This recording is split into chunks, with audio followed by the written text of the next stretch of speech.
you online. Yeah, it's taken us a little while to schedule this, so it's a real treat to finally be here. I still live in Cambridge, actually, the other place. Yeah. I was walking here. My wife came with me because I've only ever been to Oxford for two conferences. So this time we came for 2 days and we've looked around, and yeah, we were walking this morning. I was like, what do you think that these buildings are maybe nicer than Cambridge? Yeah. I said to her, we haven't seen all of it yet. Yeah, anyway, it's very nice to be here. So I'm here's an outline of what I'm going to speak about today. I think we've got 45 minutes. That's right, yeah, and time for questions afterwards. So I'll start off. I'm aware some of you will probably know this field pretty well, but others may not know it as well. So I'll start off just with some definitions and key models in this area. I'm going to talk about how we've co-designed an intervention. We've piloted that intervention, so briefly talk about those findings and some further work we've done with some young people, and yeah, where we're going with this next, and that's where Enxhi is going to come in and talk about those plans. So that's a plan for today. So starting with a definition, this is a definition from James Gross. So all of the conscious and non-conscious strategies we use to increase, maintain, or decrease one or more components of an emotional response. So one or more components of emotional response, by that part, we typically see an emotional response as consisting of like a behavioral response. So that's what others see. So this kind of external emotional expression. So you've got your behavioral response. You've got your internal, we call it a subjective experience. So some people might call that feelings. So that's your subjective experience response. So that contrast between experience and expression, I'm going to come back to in this talk. And then the third is the physiological response. So this is things like your heart rate. So you might measure heart rate or skin conductance, sometimes you see in studies. So what your body does. So those are the three components there. And the focus on strategies in this definition is something else we'll come back to. So before we do that though, let's look at the stages of emotion regulation. So emotion regulation typically begins when there's a discrepancy between what your goal state is, so the emotional state that you would like, and what your current state is. So if there's a discrepancy between those two things, that kind of, you identify the need to do something about that, so need to regulate. So that's the first step here, identification. Second is what you do about it. So this is selecting a strategy. We're going to talk through some common strategies in a moment. And then the third is implementation, so implementing that strategy. So somebody might choose an appropriate strategy, but they might not be very good at doing it. So the implementation is how well you implement that strategy. I'm going to talk about this process model of emotion regulation. It's one that we use a lot in our own research. There are different models of emotion regulation. This one is the most widely used model, process model. There are various models. I think, yeah, and your supervisor has a model of affect regulation. Yeah, it's like a wide range of strategy people can use. Yes, yeah. So Parkinson and Totterdale, and that was I think from they used diary studies, I think, diary studies and interviews with a whole lot of university students and asked them what they did. So that was a bottom-up approach. So this is more of a top-down theoretical model. So I'll explain how this works. So starting off this, if you see this line here is like a temporal dimension, right? So you have a situation. So this beginning here, this is actually called the modal model of emotion. So we're just talking about how emotions are generated, but not regulation yet. So situation, let's say, so Yidan was my MSc student during COVID, right? It's the first time we met today. I'm gonna pick on you as an example. So let's say Yidan said that she didn't really like my approach to teaching. So that's the situation. So I would attend, first of all, I would attend to that comment. Then I would appraise it. So what do I think about that comment? Does it upset me? Am I bothered by it? Is it fine? And then I would respond. So my response might be to choose to say nothing back or to do nothing. Or I might ask, why she doesn't like my teaching, or all sorts of things I could do, right? And whatever I choose to do, that then is going to influence the situation. So it might escalate. I could say, well, I don't like how you learn. Or something could turn into a big fight. That would be an escalation. Or I could take it as constructive criticism and ask, how can I improve?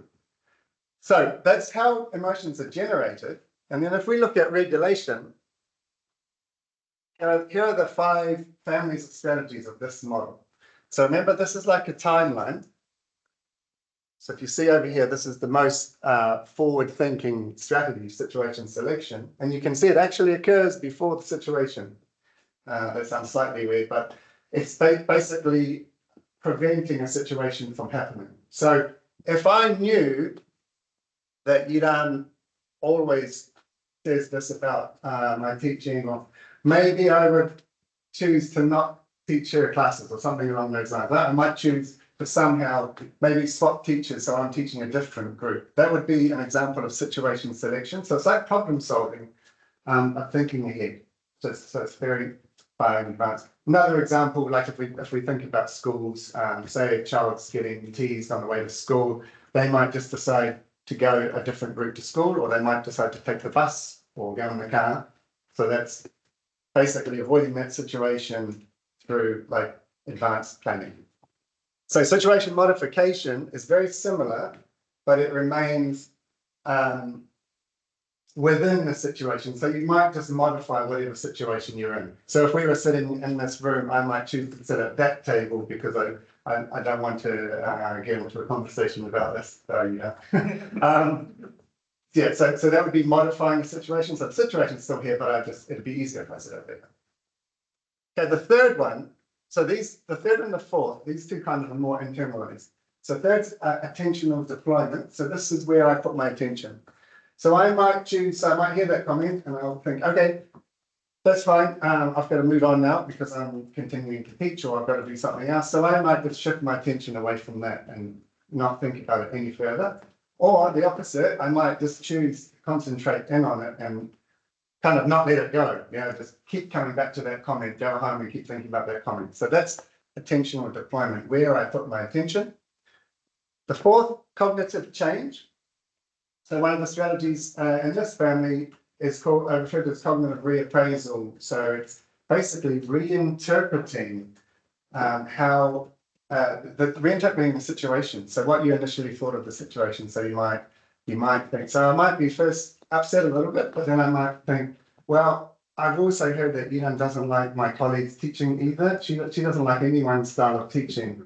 So it's nothing to do with me, right? So that's me reappraising, reinterpreting it. Okay. So other examples are things like downward social comparison. Well, at least so thinking about other situations, reducing the importance of something. That's all examples of cognitive reappraisal.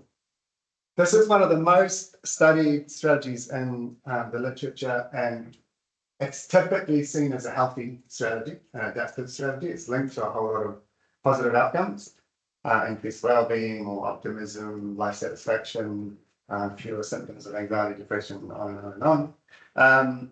More recently, the literature's kind of moved to a more nuanced view where we look at flexibility and depends on the situation. But traditionally, in most situations, this has been referred to as a healthier strategy.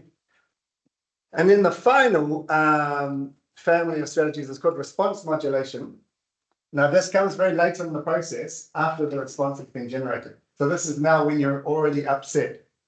You decide what you're going to do about that. So example could be like you might have controlled breathing, practice controlled breathing to try and calm yourself down. You might count to 10, all sorts of things you do to influence that response. One of the most common strategies that falls under this family is suppression. And it's referred to as expressive suppression because it's about suppressing the emotions that you're experiencing. Remember that experiencing is like on the inside. So I might still be feeling bad, but I'm not going to show it. So I'm suppressing actually how I feel. but that's the final category. And this is also a very heavily researched strategy. So a lot of the literature just looks at suppression and reappraisal and compares the two. And largely because the measures, for a long time, there were only these two very good measures that were not very reliable and consistent across different settings. So we know a lot about these two strategies, less so about other strategies. So that's the model. And that's led to, so this was like the first model was 1998, it was updated, but it's led to like, how long is that? 27 years of, yes, so much research on these strategies, all sorts of different cultural contexts. Some of the strategies like suppression seem to be different depending on the cultural context, whereas reappraisal seems to be more consistent across cultural contexts. So that's quite interesting as well. So yeah, all of this work has been focused on strategy, but not much has looked at what's led people to kind of choose these strategies. And that's kind of what we've started to focus on here. So what leads people to engage in emotion regulation in the first place? So there's quite a bit of evidence now, growing every day, looking at the beliefs people hold about whether they can actually regulate their emotions in the first place. And that's something that we've started to investigate and what I'm going to talk about for a lot of the rest of the presentation. So beliefs individuals hold about the extent to which emotions are controllable and uncontrollable. So there seems to be a big range in these beliefs. So some people believe that they have a lot of control over the emotion, right? If you're upset, really well. But there are others who feel emotions just kind of come and go, and there's nothing anyone can really do about it. And that range kind of indicates it's quite an important variable that we should be looking at. An example I sometimes give in my lecture, I was on holiday with my wife's family, was about 5, maybe more, 10 years ago. And her aunt she had like a 7-year-old and a 9-year-old, and they were quite challenging for her. Yeah, so we were in this tiny little place in a little village in Italy, and they were kind of screaming at each other a lot of the time. And she knew that I was an educational psychologist, and that I worked with families and schools. And so she came to me and said, "Do you have any advice? Yeah, what can I do? How can I make this a bit easier?" And one of the things I said was try to not raise your voice so much. Try to yell at if they're yelling at you, don't yell back at them. And her response to me was, "I know that I shouldn't do that, but I'm a Latina and it's in my blood." There's nothing. And she was genuine, right? She just said, I can't do anything about that. She genuinely believed that was the right thing to do, but it was out of her hands.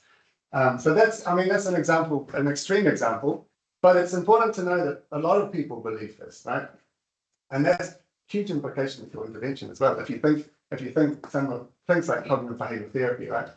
If you've got a person who thinks you can do something about their emotions versus somebody who thinks you can't, you're probably going to take a very different approach. And it's not something that we typically measure. So yeah, lots of implications to this work. So let's go back to those emotion regulation and think about how these beliefs might relate to these 3 stages. So the first one, identification.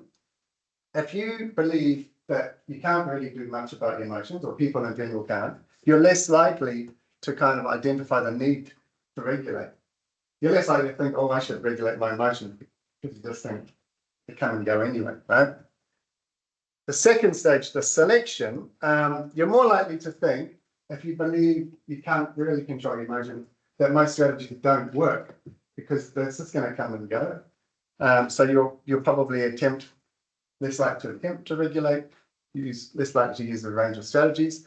And then when you do try to regulate your emotions, because remember, it's not black and white, it's not I believe, I don't believe, it's somewhere in the middle. So when you do attempt, you're going to be less practiced. You wouldn't have tried much beforehand, so you're probably going to be less effective, and you're probably going to have more of an impoverished repertoire of strategies to draw from, right? So you can see how these beliefs might influence the process all the way through. So what we did, this is actually started during COVID. The Wellcome funded, it was called active ingredients. So they're looking at what people thought were active ingredients that influence young people's symptoms of anxiety and depression. And so one of the things we pitched for these beliefs, and we got funded to do a systematic review on these beliefs. Try to pull together the existing research that was there. Here's our overarching research question. To what extent and by what process are emotion controllability beliefs associated with symptoms of anxiety and depression in young people? So we did a systematic review of the literature, and we also had put together a youth panel and a clinician panel. So the clinicians were working with young people experiencing anxiety and depression, and the youth panel identified as having lived experience of anxiety and depression. It was a really nice, diverse panel as well, different ages, and we had people from Rwanda, Nigeria, India, Bermuda, UK, and they worked really, we had these online meetings. They worked so well together. It was such a nice experience. So that was our question. Just to give you an idea, talking about these beliefs, this is one of the common measures of these beliefs, the implicit theories of emotion scale. So it's very similar. It comes from the literature on mindset, growth mindset, fixed mindset. So it started off there, adapting it for the domain of emotions. So here, the first item, everyone can learn to control their emotions. If they want to, people can change the emotions that they have. No matter how hard they try, people can't really change the emotions they have. And the truth is people have very little control over their emotions. So you can see it's all about people in general, right? It's not about myself. There are measures, they have personal measures. So this is more like emotion regulation and self-efficacy. And then the different variants. There's a second person measure, which I find slightly ambiguous. No matter how hard you try, you can't control it. You wouldn't know whether you're answering like yourself or other people. And then we've got anxiety specific and depression specific measures as well. So those are the measures. Yeah, I'll come back to the measures in a moment, but first just a quick overview of the systematic review. So here it is. Here we identified 2,200 records. Not as many as you. Enxhi's going to be talking about a systematic review coming up. We're 14,000. Yeah. And this is a team of us in Enxhi. Yeah. Anyway, we narrowed it down to 21 full text reviews. You can see our exclusion criteria there. The age, the mean age, 14 to 24, that was stipulated by the Wellcome Trust, who were the funders. So we had to be kind of strict on that age range. So if it was a really interesting study, but it just fell outside, we had to exclude it, which, yeah. Well, yeah, that's something you have to do with these reviews, but we didn't have a choice there. Okay, this is what we found.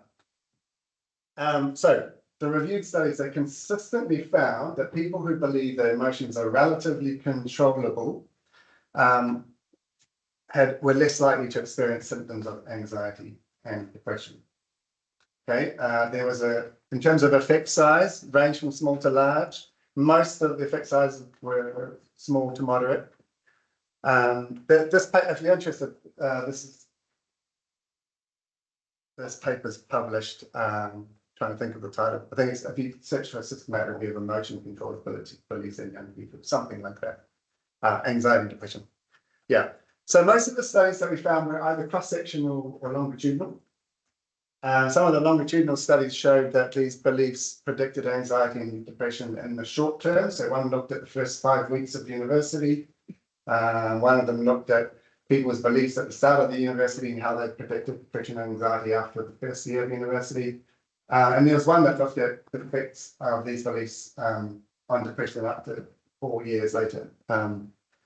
So there was, a decent amount of evidence there from these cross-sectional longitudinal studies. There was only one experimental study we identified. I'll come back to that in a moment. But the other thing we wanted to look at was the process. So how are these beliefs linked with anxiety and depression?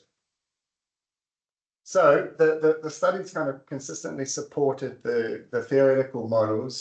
So Ford and Gross have a couple of papers out looking at how these beliefs relate to strategies, suggesting that it's mediated by emotion regulation. And in particular, there was evidence to show that it's mediated by cognitive reappraisal, for that healthy strategy that we talked about. Well, I should put that in quotation marks because it depends on the context. But not suppression. So there was very little evidence to show that these beliefs were linked to anxiety and depression symptoms via suppression. So one of the reasons for this, one of the possible reasons, so Maya Tamir, who kind of she developed that measure, kind of kickstarted this field really. Her theory is that it's because when we ask somebody about these emotional beliefs, it calls to mind your emotional experience. Remember that internal subjective experience. And it doesn't make you think about your external, how you kind of express your emotions. So reappraisal is a strategy where you focus on your internal experience, and suppression is a strategy where you focus on the external expression.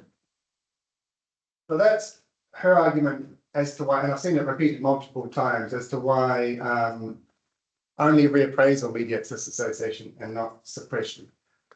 So what do you think? Like, I'm interested to hear what you think. So if you go back to these measures, if you answer this to yourself, for yourself, would you be thinking about how you express to others or how you feel internally? Have a think about it. Or both.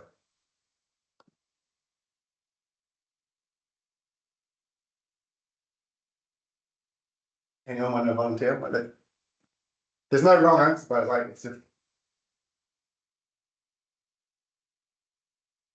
yeah. I feel naturally inclined to think about control of emotions inwardly, what one feels inside, rather than expression of emotion to others. Okay. I don't know why. Yeah. So your answer, and do you think all of them are about experience? Yeah. Yeah. Something. Yeah. No. Yeah. So that's in line with what that's in line with her argument. Yes, as to why we're seeing this pattern. Anybody else? Uh-huh.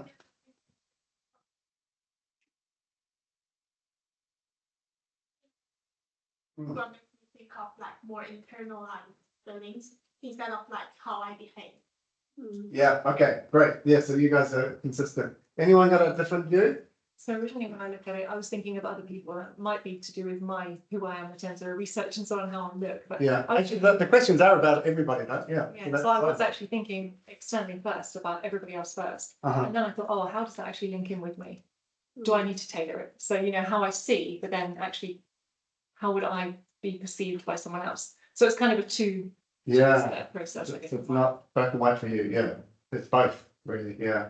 I did this, it might have been, I think maybe even when I was teaching you, yeah. I remember doing this because I wasn't convinced about that argument, that these questions are all about experience, that everybody takes some experience. So I asked the class, so this was like 2020 to 21, and I was teaching this class twice. I think we had one on Monday night, one on Tuesday night, identical classes, but we just split so the students had smaller groups. And I think on Monday night, I asked people this question, and I said, put it in the chat, in the Zoom chat, like, what do you think? And the first person said, I think experience. And then the next person said, me too, experience. And it was 100% experience. So I thought, oh, well, she's right, yeah. So I'm wrong, yeah, she's right. I just questioned it, but anyway, the next night I asked the same question, and the first person in the chat put expression. I thought, oh, that's interesting. And then the second person put expression, and then I suddenly realized the problem with my research method. Yeah, so it wasn't a very good way of trying to find that question out. But I did do it again in a recent class, and I'll show you. So I did it on Menti, where they couldn't see other people's responses. This is what I got. Yeah, so experience was still higher, but definitely not 100%. So I mean, this shows that measure isn't only. I mean, it suggests, doesn't show. Suggests that measuring more than just experience. Still, doesn't help us answer that question. But I think basically we need measures. There's one being developed by colleagues in Berkeley actually that actually specifically says your expression or your experience. So it'd be nice to use that one when it's ready. Okay, and so thinking about going back to these conceptual models, they suggest that these beliefs can set young people down these trajectories, so healthy or unhealthy trajectories. So in this example, you've got somebody who believes that they can control their emotions, so they'll be more motivated to engage, when they have that discrepancy, more motivated to engage in emotion regulation, and also more likely to persist, right? If it's not working, they might continue at it. So they might put more effort into it and subsequently experience fewer symptoms of anxiety, depression, higher well-being, etc., etc. So that's one trajectory. So the less healthy trajectory is where the young person believes emotions are uncontrollable. So this relates more to like my wife's aunt. Actually the end part doesn't. She's not, doesn't feel negative symptoms, but this belief. So they'd be less likely to even attempt to regulate the emotion. Right? If you don't think it's going to work, why try anyway? And then they might have a more limited range of strategies to draw from. They might not choose the right one. And if it's not working, they're more likely to give up prematurely. Okay, and subsequently experience more symptoms of anxiety and depression. And this could further confirm their beliefs that emotion regulation doesn't work. So you can kind of see these trajectories kind of spiraling. So we looked at also in which context. So this is because of the nature of the review, you can only comment on the papers that are available. Very few studies were carried out outside Western context. There are a few examples, so a study in Bolivia, 2 in China, and 1 in the Philippines. Weren't dramatically different findings there. We also wanted to look at for whom. Again, it was hard to answer this question because there weren't enough studies, but it does look like there's differences across age. This would be a really interesting thing to look at in more detail. So kind of thinking that younger adolescents believe emotions are more controllable, and as they get older, they start to think it's less controllable, and then it seems to be fairly fixed in adulthood, which is not the best pattern that we would hope for. But the evidence is still fairly limited here, so it'd be something that would be interesting to follow up.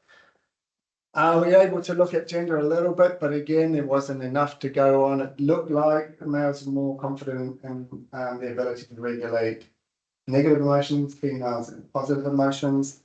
And then different levels of distress. There were very few. There's only one study that had participants with elevated levels of anxiety. So this is a really important question as well, right? There's a researcher at Yale, I think she's Elizabeth Nealon, who asked the question, are these beliefs, like they seem to be fairly adaptive, that believing emotions are controllable with all sorts of good downstream outcomes, but is it positive for everybody? And she wondered about people with generalized anxiety disorder, because a lot of people with generalized anxiety disorder are already overactive in their attempts to regulate their emotions, to control their emotions. So if you start pitching this idea, it may actually be detrimental. So we need to find out more about this as well, how it works on different populations. And then coming back to that intervention experimental design I talked about, there was that one study. It was very brief manipulation where half the participants got a 1 page of text, fictitious data saying that studies show you can control emotions, and the other group got one saying studies show you can't really control them even though you think you can. And then they looked at a task, they gave them a task, I think it was an impromptu, you have to stand up and speak in front of everybody, just to try and increase their anxiety, and they asked them if they use reappraisal more or less. So it's a very brief manipulation, not really an intervention study. But the one study that I found most interesting was one that didn't meet the age criteria for our review. This one by Eric Smith, just outside our review age. I think it was average age of 12, 13. It was middle school students in the US. And they found that through an intervention, really focusing on the idea that but you can control your emotions, and the more you practice, the better you get at it. So they did an online intervention with these students, and they found that their school well-being was higher in those in the intervention group than the control group, and that effect stayed at a 3-month follow-up period, which was quite promising. Yeah. So we were quite, and one of the things we wrote in our review was that these, the scope for intervention work here, it looks very promising area, but we just don't know, can we manipulate these beliefs, and through intervention, can we change these beliefs, and will it have positive downstream effects? So that's what we've been trying to do. So I'll talk to you briefly now, I'm keeping an eye on time, just about how we've developed this intervention. I'm going to talk, we've kind of co-designed it with a bunch of people, so I'll talk through that process, and I'll show you a little bit about what it looks like and what we've learned along the way. So, steps to co-designing material. So firstly, I contacted Eric Smith. He did this with PhD, and he's a postdoc, and he kind of moved on to a different area. But he gave me the resources that they used and all of the measures that they used. And his PhD supervisor was James Gross, the guy who came up with that process model that I talked about. So I contacted him, and he was very keen on the idea of looking at this in school settings. So he's very, very likes the idea of applying his model in these educational contexts. So I went over to San Francisco a few times, and we talked through these resources. There's another colleague, Iris Mouse, who's done a lot of work in this area at Berkeley. She kind of joined, so we had these great conversations about the content and how we could adapt it. Looking at the measures too, how do we want to change the measures? And we were adapting for a UK population too, so we needed to bring on board people from the UK. So we went, we got some funding to do a knowledge exchange project with some UK secondary schools. So we went into a large, diverse London in the city comprehensive, and talked through these ideas and asked them what they thought. Would this work, something like this work in their school? If it did, how could we implement it? We met with educational psychologists working there. They were kind of suggesting tutor time at the beginning of the day might be a good time for it. We're talking about an online intervention, right? And then we worked with some young people in co-designing the material. So we gave them the American materials and said, do you think this will work with UK sixth formers? So we increased the age slightly mainly because of the need, but so in terms of the statistics in the UK, for mental health statistics, this is showing this group 17 to 19-year-old is kind of in most need. So we thought, let's adapt it for that older age group. And we got feedback from them throughout the process, which we're going to talk about, and Enxhi is going to talk about. In terms of what the intervention content looks like, so this is very broadly, what are emotions, noticing your emotions, accepting your emotions, different ways of regulating, and throughout all the materials, we keep reinforcing the idea you can control your emotions, and the more you practice, the better you get at it. The control group, there was a waitlist control, so everybody gets the intervention eventually, but the control group first gets materials on how the brain works. There's an example of a slide. And I'll just talk through briefly now what we learned from working with the youth collaborators. So these were the sixth formers from this London secondary school.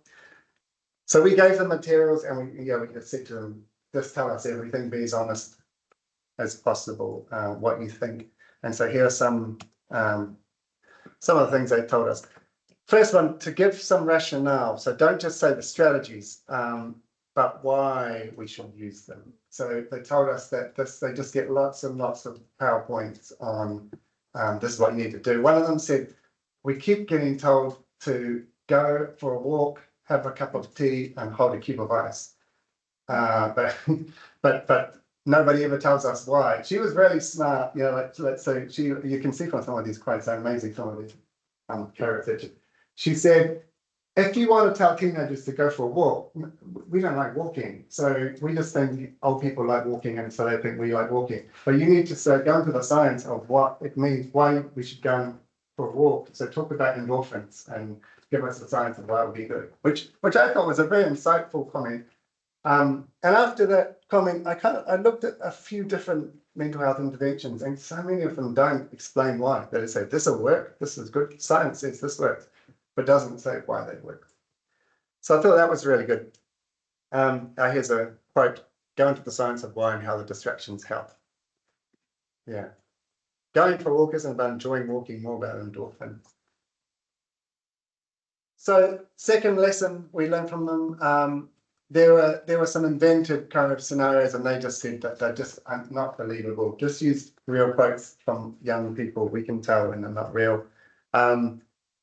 So instead of using Mr. Donovan, cite a study on how suppressing emotions can be unhealthy. So they're telling us all the way through to kind of treat them more like adults and show what research shows rather than use fake examples. This was really interesting. Focus on examples that relate to teenagers. Existential threat like climate change. We can't control it, so we need to deal with it. There's a lot in the literature about like reappraisal works very well when you can't control something. But if you can control the situation, reappraisal is not really a good strategy. You should just sort that situation out, right? Do some problem solving. So they were kind of picking up on this. Don't be afraid to present complex ideas. So make it interesting and complicated. Tell us about the knowledge is out there. They told us to use emotion regulation. We were trying to use dealing with the emotions, and they said it's too simplistic. It's okay if we don't understand 100% of the content. We're used to looking things up. I thought that was good too. So this ties in nicely. David Yeager, he was University of Austin, does really nice work on the area of mindset. And he's got a nice paper. You would like this. I don't know if you've read it already, Shai. It's about, because it relates to what we talked about, how you can't just take intervention with adolescents and use it for younger children. Like these are completely different populations, and you really need to think about development here. And he was saying with adolescents in particular, you need to really focus on respect and status, the ideas of respect and status.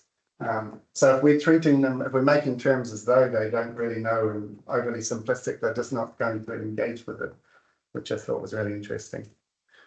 Blind them with science. So they just told us to add, this is quite funny, yeah, telling the researchers to add more references, include more science. It goes back to, again, that same idea of the respect and status. And then be open to honest critique, yeah, and make sure they understand it. So this worked well. So actually, one of the research team knew one of the young people, and that really helped. You know, normally we try to be completely objective and remove bias, and if we've got a sample for a study. I remember these guys are co-researchers; they're not participants. So it's not as much of a big deal. And I think in this case, it actually helped because they were brutally honest. You know, I like this quote here. Slide 16 of the presentation 2 is actually pretty good. Right? So they were quite surprised it was a slide that was good. Yeah, so they were so honest, like, oh no, we hate this stuff. Or, yeah, like the comments were like that. We just learned so much from them. So I think it's quite an interesting thing to think about, the makeup of the team of young people you're working with. I better go blast through these last bits here. That's just an example of a slide they came up with. They adapted the strategy to make it of seeing a party happening online. Here's a example of the mobile version. Just keep reinforcing that message. So very quickly, I'll go through the pilot study findings. So our hypothesis was those in the intervention group are going to have, believe that emotions are more controllable, hopefully use healthy strategies more regularly, and down the line, at least experience reduced symptoms of anxiety and depression. Here's our design here. So you can see the two groups assessed beforehand, 2 weeks later, and then 3 months later, and interviews afterwards. So this is the data we have so far. We're actually collecting data right now. I just saw on projects we've got another few hundred, which is great. So here we had 179 allocated to intervention, 167 control, but only 60% completed the study. Okay, so it shows we need some work on this idea of getting them to actually engage with the intervention. 76% were female. In terms of measures, so we used a emotion beliefs measure. We measured reappraisal and then anxiety and depression. And so the results we have so far, so it's kind of, because of that dropout, the attrition, we only got 60%, we're still underpowered. So we don't have really a large enough sample to properly tell what's going on. We did, the positive finding is we found that those in the intervention group showed more adaptive emotional beliefs than those in the control group. So we were pleased to see that because that's what we were targeting, and that was like a medium effect size. In terms of the other findings, so far we don't have significant differences, but everything seems to be in the right direction. Most things. So they're using more reappraisal, those who do the intervention. Lower levels of depression. Anxiety was actually very similar. We didn't see much difference between the two groups. But remember, this is the 2 weeks afterwards. This is so we haven't got the data. We haven't got enough data to look at the 2-month follow-up yet. Because again, we got even more dropout over 3 months. So we really need this. This highlights the idea, and this is where Enxhi is going to kind of come to. Schools are really complex to do research in, right? And you can't just, I always tell my students, I teach on like a psychology of education course, you can't just take an intervention helicopter into a school. You really need to know about the context. So that's where we're going. We're kind of looking at, what are the messages they're currently getting in school? What do the teachers believe? Do the teachers know about this research? So currently they're getting on their mobile phones and doing it in tutor time. Oh, it's a pilot very much, so this is how we're expanding it. And I think I might just go to, I'll tell you what we're going to do next and then hand you over to Enxhi because of time. So we're currently collecting more sixth form data. We're going to look again at that 3-month follow-up. We actually had some MSc students piloting a version adapted for UK university students. So that's looking more promising. Actually, a bit smaller sample, seeing reductions in depression after 2 weeks. But we're trying to collect more. And this is what Enxhi's doing. She's gonna start to look at how we're engaging with young people and school staff and trying to get more engagement in this intervention and really focus in on this implementation. And then maybe Shania and I are going to look at even younger children. Yeah, so there's a lot of scope for younger age as well. So that's another area. I'll hand you over to Enxhi now. There you go. Hi everyone, so I'm Enxhi and I work more in the implementation side of the project. So that's basically how to put it into schools and make students engage with it so that it's still effective regardless of the different settings that we put intervention in. And to start understanding what to do with implementation, we need to understand what helps and hinders the implementation process when you put it within schools. And then to answer this, I'm conducting an umbrella review, which is basically a systematic review of systematic reviews that are already done about school-based mental health interventions and their implementation. And the scope is pretty wide. It starts from primary schools until the end of high school. And there is no limit on geographical locations or if children are typical or atypical. And also diverse delivery methods. So it could be online interventions, in-person interventions delivered by teachers or research team. It doesn't matter. Everything is included within the review, which is why I ended up with like 15,000 records. Yes, but still going on.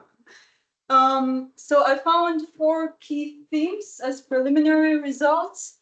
And I'm going to explain all of them one by one. So one of them is stakeholder engagement and buy-in, which basically means that we need all the stakeholders, which should be students who are the participants themselves, but also school staff, so teachers, psychologists within schools, school principals, to actually want the intervention to come within their schools. And what we found related to this is that their beliefs about the need for change matter. So if they think the intervention is relevant and important within their schools, if they think the school needs for mental health of students to like be better, they are more likely to allow the intervention to come in and to engage with it. And how we can improve also their beliefs and also their engagement could be through collaboration, such as co-designing and planning the intervention together with them, which is, I'm going to show that in a bit, it's our second step. And also open communication about what we expect the intervention to do in terms of mental health of students. And also showing to all stakeholders that the intervention would be very rigorous, of high quality, and we are really interested in the fidelity of it. So like actually attendance from the students to be high would make them buy in the intervention more, as in they would think this is serious, so this is actually going to improve mental health. So we wanted to come to our schools basically. The school setting, which is the second thing, is very important, obviously, because it's school-based interventions. And related to it, what acts as a barrier a lot of times is stigma. A lot of times students think that mental health is a taboo topic to talk about, and they might lose friends if they seem overly anxious or overly depressed. So they might want to not engage in this conversation, but also not engage in interventions regarding that. And this was through bullying research more than mental health research. But on bullying, it was shown quite consistently that if you include popular people, so like cool students, to advertise the intervention, then it would actually like make the students engage more with the intervention because they think, oh, it's actually socially acceptable to engage with it. And also cultural sensitivity and adaptation flexibility of the intervention, which basically means you need to have some elements within your intervention that you can change, that you can allow the schools to adopt, such as what time the intervention is done, how many conversations regarding the intervention or general mental health they can have within schools. The third big topic that we found was utilizing diverse interactive facets and environments. And that basically came with different students learn differently, and some like more inside classroom and other like more outside classroom activities. And it was interesting to see that students who like inside classroom tend to engage with it a lot, but then outside classroom they wouldn't engage, and then the other way around was the same as well. And that was not just going in the schoolyard, but even like, I don't know, sending students to a computer lab, which is just not their usual learning environment, could help. And how we can make this a facilitator of implementation is to provide both opportunities for students so that each student benefits from different parts of the intervention. And also having new technologies that are interactive and high quality content could act as a facilitator.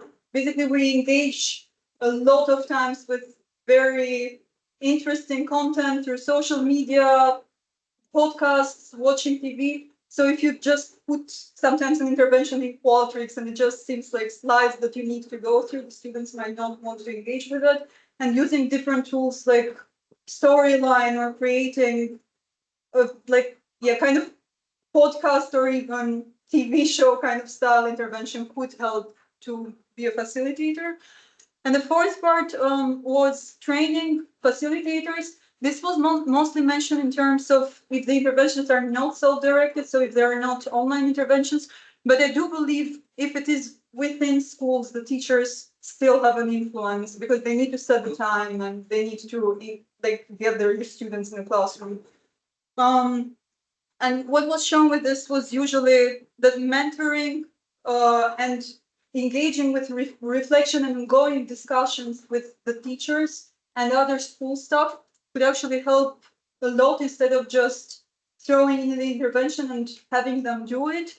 And also having the support of the leaderships and the commitment of the leaders of the school. So if school directors do believe that this intervention is actually a good one to be held, then the teachers are going to be more likely to want to please them and thus engage more with it. And the students want to please the teachers and thus engage with it as well. So after the umbrella review, my second study is going to be on co-designing the implementation of staff and students. And this is different from co-designing the content. This is co-designing how it is put within schools. And I have just put this here to show that a lot of times interventions are very different in how you put them into schools. So you can do an intervention to the schools where you just inform what you are doing, and it can go up to co-producing together with the school so that they are part of the decision making of how the intervention should be. I wouldn't like to call ours a co-production simply because we have previous studies from previous results from the umbrella review. So I like to call it co-design, which is still very engaging, and they kind of still say how we should go about things. And I've called these topics in here because I don't like to call them questions. They're going to be very open-ended in order for it to be a co-design. So not just asking, but engaging in discussions. And what I was thinking the topics could be for the design element with both staff and students would be what has worked in the past or in current interventions that are happening within schools, what we know the active elements that could work are, and also if there are different strategies, even in normal learning environments that could be employed by the school that we know works. Also, if mental health is part of the school culture and how it can be strengthened, and this is very tied in also with how you can combat the stigma that comes with engaging in this. And again, it could be advertising through popular students or just having more ongoing discussions about mental health. We could also ask about the platform and interface that they would like, and also if it's better to have, if it's an online intervention, if it's better to have just a mobile app, or if mobiles are too distracting and then you need to go to desktop, or if the school can support tablets. We could also talk about the time and the place of the intervention, which is very easy to change, and also how often the school has the capability to support students to go through an intervention, as well as the feedback loops regarding fidelity and adaptation of the intervention. So you need to speak with the teachers on and on again on how the intervention is going, whether they need adaptation of different elements of it, and also giving feedback all the time. So yeah, that's going to be my second study that's not happening yet. And yeah, I'd love to share the results when it happens. All right, thanks, Enxhi. And I think that's our last slide. Yeah. Thank you. We have time for questions.